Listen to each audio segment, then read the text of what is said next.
देखिए, जनमिलन कार्यक्रम हमारा चल रहा है यहाँ पे और इसमें कोई पब्लिक मीटिंग नहीं है, स्पीचेस नहीं होती है, 1-to-1 सबसे बात होती है। अलग अलग वर्ग के लोग आते हैं, अपनी समस्याएं रखते हैं, जो वकील हैं, जो आपके इंडस्ट्रिस्ट हैं, मनरेगा के हैं, मजदूर हैं या आपकी हैंडलूम के वो हैं, वो सब आएंगे अलग अलग वर्ग से, जिनकी सही अलग अलग बात होगी और आमने सामने बात होगी। वो अपनी समस्या वो समस्या हम आपको करेंगे, उनके लिए उनके लड़ाई लड़ेंगे। ये कार्यक्रम है और ये कार्यक्रम रोहतक में हो चुका है, ये कार्यक्रम कुरुक्षेत्र में हो चुका है, ये कार्यक्रम पानीपत में है, अगला कार्यक्रम करनाल में है। क्या मुख्य रूप से कितनी क्या सी समस्याएं आ रही हैं, लोग क्या समस्याएं लेके आपके पास आ रहे हैं? जिससे बेरोजगारी है, महंगाई है, भ्रष्टाचार है, कानून व्यवस्था है, ये मुख्य है। सर, सिरसा में आज अमित शाह की रैली थी, रैली को लेकर क्या कुछ कहेंगे? अपना काम, अपनी पार्टी की रैली कर रहे हैं, हम अपना काम कर रहे हैं। बात तो ये जनतंत्र है, जिसको लोग चाहेंगे वो आ जाएगा। अब चुनाव होंगे तब इसको। कुछ लोगों को हिरासत में भी लिया गया, नजरबंद कर दिया गया रात में। क्यों? कोई विरोध ना करे, काले झंडे ना दिखाए और सब। ये यहाँ सरकार का जो है वो दर्शाता है कि ये सरकार हिल चुकी है, मतलब अपना विश्वास खो चुके हैं लोग। हुड्डा साहब, सीएम साहब जनसंवाद कर रहे हैं, सर आपको जरूरत कैसे आन पड़ी जब सीएम साहब कर रहे हैं? सीएम साहब जनसंवाद कार्यक्रम कर रहे हैं 9 साल के बाद। जब से मैं जब से कर रहा हूँ, विपक्ष आपके समक्ष किया ये कार्यक्रम कर रहे हैं, हाथ से हाथ जोड़ो कार्यक्रम चला हमारा। कितने कार्यक्रम चले पार्टी के? अब तक के कार्यक्रम को किस तरह से देखते हैं सरकार के, केंद्र सरकार और प्रदेश सरकार? देखिए, जहाँ तक प्रदेश सरकार के गठबंधन सरकार का सवाल है, ये सरकार तो विफल सरकार है, नॉन परफॉर्मिंग गवर्नमेंट है, इवेंट मैनेजमेंट गवर्नमेंट। और हरियाणा जो प्रदेश 2014 में हमने प्रति व्यक्ति आय, प्रति व्यक्ति निवेश और रोजगार देने में और कानून व्यवस्था में जो नंबर 1 प्रदेश था पूरे देश में, आज इस चीज में नंबर 1 है। आज पूरे देश में बेरोजगारी में 1 नंबर है, इन्फ्लेशन में नंबर 1 है। ये मैं नहीं कह रहा हूँ, सरकारी आंकड़े हैं। इन्फ्लेशन में नंबर 1 है। अपराध में बहुत मतलब वर्स्ट पोजीशन हो गई है, जो जिनका कानून व्यवस्था जिन प्रदेशों में खराब है वो टॉप में से ये है। और आपका इसमें महंगाई में नंबर 1 है, बेरोजगारी में है, मतलब प्रदेश को पिछाड़ दिया। बहुत आगे कर रहा था प्रदेश, आगे जा रहा था। वो जो पायदान पे था, जो प्रदेश में ब्रेक पे था, वो आज अपना पायदान से खिलाड़ियों के बारे में क्या कहना चाहिए? खिलाड़ियों के बारे में, खिलाड़ी सड़कों पर वही मैं कह रहा हूँ, खिलाड़ी खेल खिलाड़ियों में नंबर 1 था हरियाणा। आज खेल खिलाड़ियों में जो अपमान हो रहा है, जो हरियाणा सरकार जो मूक दर्शक बनी बैठी है हमारी बेटियों का, तो प्रदेश की एक प्रदेश की नहीं होती खिलाड़ी, देश के होते हैं। उन्होंने देश का नाम ऊपर किया, देश के लिए 1 मेडल लेकर आए। तो ये आज गंभीर बात है। उनको क्यों, जिनको स्टेडियम में होना चाहिए था, जिन खिलाड़ियों आज एशिया के होने वाले हैं, स्टेडियम में होना चाहिए थे, वो क्यों मजबूर हुए बैठने के लिए? क्यों वो मजबूर हुए?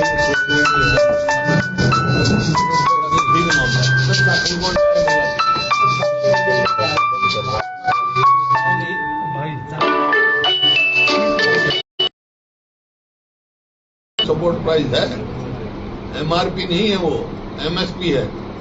बाध्य है सरकार देने के लिए, देना चाहिए सरकार को। आपने सरकार तो जो है किसान की दुर्गति हुई है भाई। लागत तो बढ़ा दी, कहते थे हम किसान की आमदनी दुगनी करेंगे, आमदनी दुगनी हुई नहीं, लागत दुगनी से भी ज्यादा कर दी। हमारे समय में ना तो इस पे टैक्स था, खाद पर टैक्स था, फर्टिलाइजर पे, ना कीटनाशक दवाई पे टैक्स था, ना ट्रैक्टर पार्ट्स पे था, और वैट पे, डीजल पे वैट 9% के करीब था। अब डीजल पे वैट 18% दुगना, खाद पे टैक्स, मतलब जीएसटी 12% से लेकर 28% तक है इन चीजों में, जो किसान को चीज जो खरीदनी पड़ती है रॉ मटेरियल में। बीज है वो मिलता नहीं, जो खाद भी जो है खाने में लाइन लगा के मिलता है। तो ये परिस्थिति है किसान की। लागत तो बढ़ा दी, आमदनी घटा दी। सर, बुढ़ापा पेंशन को घोषणा होने की उम्मीद है, संगठन की कब तक घोषणा होने की उम्मीद है? जल्दी होगी। सर, हमारे नए इंचार्ज आए हैं, वो देखेंगे, सबसे बात करेंगे। सर मीटिंग हुई है आपका चंडीगढ़ कोई सुझाव हो तो उसको दे देना। मीटिंग हुई है प्रदेश प्रभारी के साथ चंडीगढ़ में, तो किस तरह की मीटिंग हुई है? प्रभारी के साथ हो रही है, चंडीगढ़ में होनी है 24 तारीख को। 24 को आएंगे वो अध्यक्ष की बात, अध्यक्ष 24 को। वैसे वो मिली है, मुलाकात हुई है, वो मीटिंग जो है 24 तारीख को। सर आपने घोषणा की थी कि हमारी सरकार बनती है तो बुढ़ापा पेंशन 6,000 की जाएगी, क्या कुछ वायदे हैं? और क्या क्या प्लान जो है? वायदा जो हमने 2009 का मैनिफेस्टो उठा के देखो, हमारा 2005 का मैनिफेस्टो देखो, जो वायदा किया वो हमने पूरा किया। तो जो हम बात कही है 6,000 पेंशन देंगे, पेंशन ओल्ड पेंशन लागू करेंगे कर्मचारियों के लिए। और जो गैस सिलेंडर, जो महिलाओं का जो गैस सिलेंडर खरीदते हैं, जो इतना भाव बढ़ा दिया, 1150 हो गया, 500 से ज्यादा उसकी कीमत नहीं होगी। और जो 100 गज के प्लॉट इन्होंने बंद कर दिए गरीब आदमी के लिए, वो हम चालू करेंगे। पूरी स्कीम जो गरीब आदमी की बच्चों की स्कॉलरशिप है बिजली का हम जो फैमिली रेडी के बारे में भी बोला था। बाकी विचार करेंगे और जब बाद में आ जाएंगे। हाँ जी, पंजाब सरकार ने पंजाब यूनिवर्सिटी में हरियाणा का हिस्सा देने से मना कर दिया है, आप इस बारे में क्या कहेंगे? हमारा हिस्सा मिलना चाहिए। कोई हम थोड़ा ही, हमारा हक है, कोई भी थोड़ा मांगे, हम हक है हमारा। हरियाणा सरकार यूनिवर्सिटी को ग्रांट बंद की जा रही है, वो कहती है अपने आप पैसा कमाओ, तो इस फैसले को आप किस रूप में देखते हैं? जब भी तो मैं कह रहा हूँ सरकार को, उसका सरकार बता रहा हूँ कि भाई अगर यूनिवर्सिटी को कह दिया आपने खुद ही करो, तो शिक्षा और स्वास्थ्य 2 चीज जो मुख्य है, जो सरकार की प्रथम जिम्मेवारी बनती है, तो आज ये परिस्थिति कर दी है इन्होंने। अस्पताल में जाओ तो डॉक्टर नहीं, स्कूल में जाओ तो मास्टर नहीं, 5,000 करीब के लिए स्कूल बंद कर दिए, और अब शिक्षा इतनी महंगी कर दी, अकेले HAU में 1.5 गुना फीस बढ़ा दी। इसका मतलब ये है मध्यवर्गीय और गरीब आदमी तो बच्चे पढ़ ही नहीं सकते यूनिवर्सिटी में। बीजेपी 75 पार का नारा देके मेडिकल का 10 लाख मेडिकल कॉलेज 10 लाख साल का कर दिया। कौन मध्यवर्गीय लगता है? इसका बच्चा डॉक्टर बनेगा। सर अभय चौटाला ने ये कहा था, वो अपना यात्रा पे निकले कि भूपेंद्र सिंह हुड्डा जो है वो कांग्रेस के CM नहीं होंगे लगातार, अगर जो राहुल गांधी से मीटिंग करके उस पर क्या? वो अपनी पार्टी की देखे, उनकी पार्टी कहाँ है? सर काफी टाइम से सर साहब बीजेपी 75 पार का नारा देके 40 तक सिमट गई थी बीजेपी। वो बात अभय चौटाला जी की जो बात है कि थोड़े वास्ते कड़ा प्रसाद बनाया है जी, तो सानू की थोड़े वास्ते बना तो थानू की। सर बीजेपी 75 कांग्रेस के हम अपना फैसला करेंगे, कांग्रेस का फैसला वो नहीं करेंगे। मैं कह दूं मैं अभय चौटाला की फैसला पार्टी मैं फैसला करूंगा, बेमायने बात करूंगा। 75 पार का नारा दिया बीजेपी ने, 40 तक सिमट के रहेगी। अब कांग्रेस क्या नारा दे रही है? कांग्रेस देगी जनहित की सरकार बनाओ, कांग्रेस की सरकार बनाओ बनेगी। सर महिला के आरक्षण की बात करते हैं, इस बार कितनी पार्टी सीटें देगी, महिलाओं को कितनी सीटें देगी? चुनाव तो आने दे, सबको महिला है, यूथ है, सबको अपने माइनॉरिटी है, बैकवर्ड क्लास है, सबको मिलेगी। सर्वे करवाया सर कोई पार्टी ने अभी तक? करवा रहे आपको नहीं बताएंगे, सर्वे पार्टी का इंटरनल है। हाँ जी, गठबंधन होगा किससे? पार्टी से किसी पार्टी से गठबंधन होगा? कांग्रेस खुद में सक्षम है। Sir Kalpana Chawla medical university के लिए काफी टाइम से घोषणा की हुई है बीजेपी ने, लेकिन वहां पर भी धरातल पर कुछ ये नहीं। तो नाम ही बदल दिया भाई, कल्पना चावला मेडिकल यूनिवर्सिटी नहीं है, वो कल्पना चावला मेडिकल कॉलेज था, बनना चाहिए था उसके नाम से। अब वो यूनिवर्सिटी जो है उसका नाम और उनका शायद यूनिवर्सिटी का नाम दीनदयाल रखा। मेडिकल कॉलेज तो आपने बनवाया था। सर भाजपा गठबंधन की सरकार चल रही है, लेकिन रैली अलग अलग कर रही है, दोनों क्या लगता है भविष्य में गठबंधन रहेगा या क्या? इस गठबंधन ने जनहित का एक भी फैसला नहीं किया। ये गठबंधन कोई नीतियों पर आधारित नहीं है, ये गठबंधन स्वार्थ पे आधारित है। स्वार्थ सिद्ध कर रहे हैं, जनहित का तो कोई सोच ही नहीं। सर दुष्यंत चौटाला ये कह रहे हैं कि कहीं भी समस्या हो आंदोलन हरियाणा में करते हैं, हरियाणा में होता है सबसे ज्यादा, यहीं पर रोड जाम करते हैं लोग और कांग्रेस का हाथ बता रहे हैं।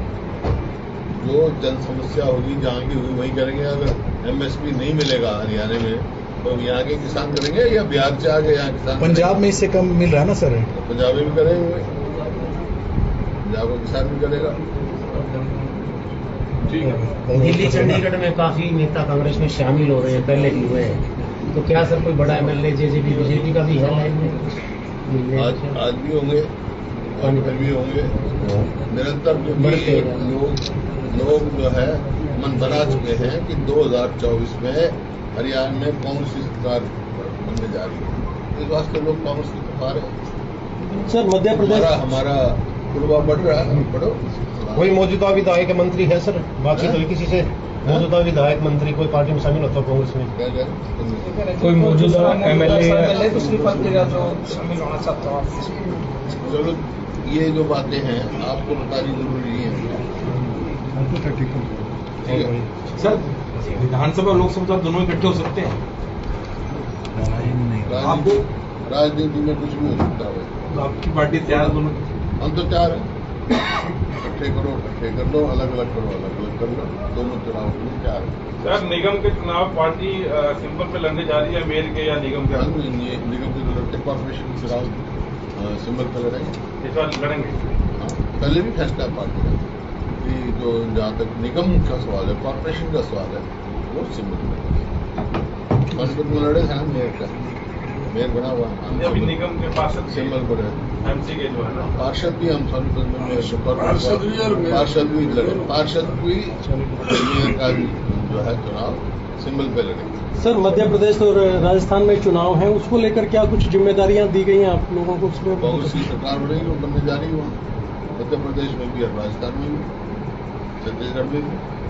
हरियाणा में सर बीजेपी के बड़े बड़े नेता केंद्र से आ रहे हैं, कभी अमित शाह, अनुराग ठाकुर, क्या लगता है यहाँ कोई डर है कांग्रेस उसको, बीजेपी को हरियाणा के अंदर कुछ? उनसे पूछो, आपको क्या है सर? उनसे आपका पूछो भाई क्यों आ रहे हैं? नौकरी भी आ रहा है। पार्टी का उनका काम ही सब है। सर आपने अपने कार्यकाल में पानीपत से दाल रोटी योजना शुरू की थी और हाँ। प्रत्येक घर में वो स्कीम पहुंची थी, हाँ। लेकिन आज स्थिति बदल चुकी है सर। आज वो दाल रोटी योजना ऐसा कोई जो जनहित योजना है वो सारी सरकार ने बंद कर दी। जब ये फीस ही इतनी डबल कर दी, पढ़ाई की तरफ ध्यान नहीं, जो प्रथम काम होता है तो हम सब ग्राउंड पे जाते हैं तो वहाँ एक आवाज आती है कि फिर से मुख्यमंत्री भूपेंद्र उड़ाओ कांग्रेस आए तो कुछ राहत मिल सकती है, कुछ राहत मिल सकती है फिर से मुख्यमंत्री? हर का बेनिफिट तो आएगा जो पहले था। अब लोग यही कहते हैं ना, अच्छे दिन पहले अच्छे दिन आएंगे, अच्छे दिन आएंगे नारा देके बन गई है, लेकिन लोग ये कहते हैं हमारे पुराने दिन ला बीजेपी छोड़ दो, वही दिन ला दो। भूपेंद्र जी, कुमारी शैलजा पानीपत में आई थी, उन्होंने कहा था कि 2019 में चुनाव को लेकर भूपेंद्र जी और मैंने इकट्ठे सभी 10 लोकसभा सीटों पर लगातार हमने कोशिश की।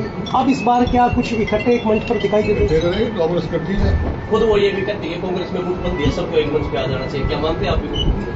कांग्रेस करती है, कोई गुटबंदी नहीं कांग्रेस। भारतीय जनता पार्टी ये कह रही है सर हमने सबका साथ सबका विकास करवाया, और भूपेंद्र हुड्डा जब आप सीएम थे उन्होंने रोहतक के केवली की क्षेत्रवाद को बढ़ावा दिया, इस पर क्या कहना सर? ये कहना है, मेरा कहना आप शुरू हो जाओ पंचकुला से, national institute of fashion technology Panchkula में लगे, देश का दूसरा नेशनल इंस्टीट्यूट ऑफ डिजाइन जो कुरुक्षेत्र में बना, मेडिकल कॉलेज कल्पना मेडिकल कॉलेज करनाल में बना, और यहाँ पे जो यूनिवर्सिटी का बढ़ावा हुआ पानीपत में, सोनीपत में यूनिवर्सिटी बनी छोटूराम के नाम से, और आपका महिला यूनिवर्सिटी बनी, और राजीव गांधी समझे वहाँ बनी। फिर मेडिकल कॉलेज फरीदाबाद में बना, जो YMCA थी उसकी यूनिवर्सिटी फरीदाबाद में बनी।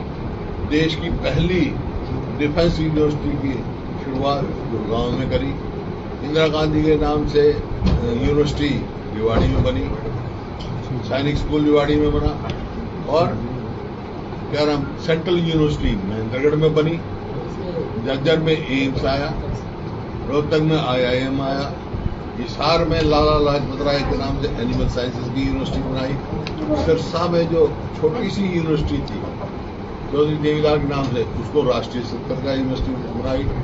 भिवानी में चौधरी बंसीलाल के नाम से यूनिवर्सिटी बनाई। जींद में चौधरी रणबीर सिंह के नाम से यूनिवर्सिटी बनाई। ये कहाँ के है भाई? ये हरियाणा से बाहर है सारे। और थर्मल पावर प्लांट यमुनानगर में एक लगाया, एक हिसार में लगाया, 2 जोधपुर में लगाया। इन्होंने 1 यूनिट बिजली पैदा करी तो बता दो, 1 इंच मेट्रो बढ़ाई तो वो बढ़ा दो। जो बल्कि यहाँ से पास रेलवे का बनना था पानीपत से मंजूर है, वो भी ठप कर दिया, वो भी स्टेट ने नहीं दिया।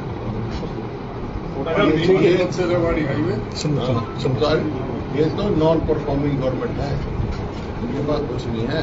बीजेपी पन्ना प्रमुख प्रोग्राम कर रही है। कल गंगा साहब का बीजेपी पन्ना प्रमुख प्रोग्राम कर रही है। उनका कहना है कि हमने तो पन्ना प्रमुख भी अपने वो कर दिए, तो कांग्रेस अपना संगठन तक नहीं कर पा रही। वो तो अभी पन्ना प्रमुख तक पहुंचे, हम तो घर घर पहुंच गए भाई।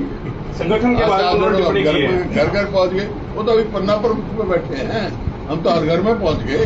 सर संगठन के ऊपर टिप्पणी करते हैं वो बार बार। मैंने तो हर घर में पहुंच गए, पन्ना प्रमुख तो प्रमुख तक पहुंचे हैं, हम तो घर घर तक पहुंच गए। आज से आज जोड़ो चल रहा है लगातार कार्य। एक अध्यक्ष साहब आप थोड़ा टिप्पणी कर दीजिए, हरियाणा की राजनीति कैसी चली, गठबंधन सरकार। अध्यक्ष साहब आप थोड़ा सा। अध्यक्ष जी नहीं, अभी हुड्डा साहब ने सारी बातें आपके सामने रखी है। गठबंधन की सरकार तो वैसे पूरी स्वार्थ की सरकार है, जो पहले ही फेल हो चुकी है, हर मोर्चे पर फेल हो चुकी है।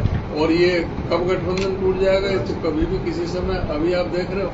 और भारतीय जनता पार्टी ने तो जिसको पहले एनएलओ को खत्म किया, जेजेपी को खत्म करेगी, वो उधर अकाली खत्म की, जिससे इनका रहेगा उसी पार्टी को खा जाएगी। और इनकी पूरी जो है कच्चा चिट्ठा जो दुष्यंत चौटाला का, इनका सारा वो पूरी फाइल तैयार हुई पड़ी है। ये इनकी हिम्मत ही नहीं है कि इसे सपोर्ट वापस ले लें।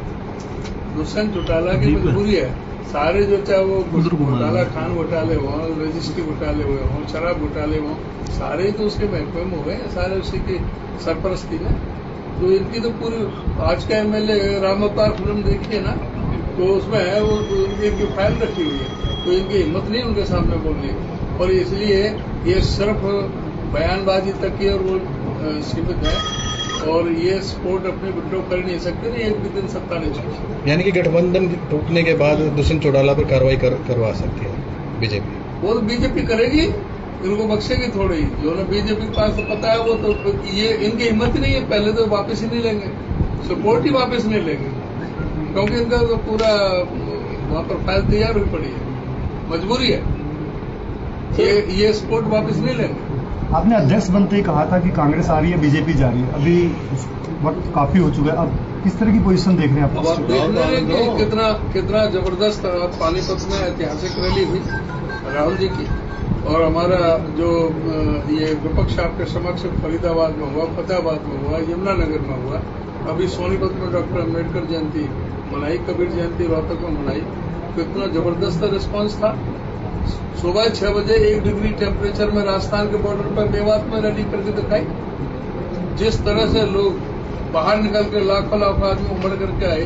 आपके यहीं से दोबारा जो दूसरा वो राउंड चला था, पानीपत से चला था, आपने देखा कि पूरा हरियाणा में क्या माहौल था। लोग एकदम तैयार बैठे हैं इस सरकार को ये सिंगल डिजिट में सरकाएगी बीजेपी ये कह रही है कि राहुल गांधी विदेशों में देश का अपमान कर रहे हैं। इनके पास कहने को कुछ नहीं, अपमान करने वाले तो खुद हैं प्रधानमंत्री जी। उन्होंने कहा कि हमारा बड़ा हमें अफसोस है कि हम ऐसे देश में पैदा हुए। हिंदुस्तान में अगर देश का अपमान किया है तो देश के प्रधानमंत्री ने किया विदेशों में जाकर। राहुल गांधी ने तो जो समस्याएं थी, राहुल गांधी ने कोई देश के खिलाफ कोई नहीं बोला, लेकिन बीजेपी की नीतियों के खिलाफ रखा हो, यहाँ भी बोलते हैं, वहां बोलते हैं। आज तो सारा यहाँ पर जो आज प्रेस कॉन्फ्रेंस होगी ये भी कहीं भी देखी जा सकती है।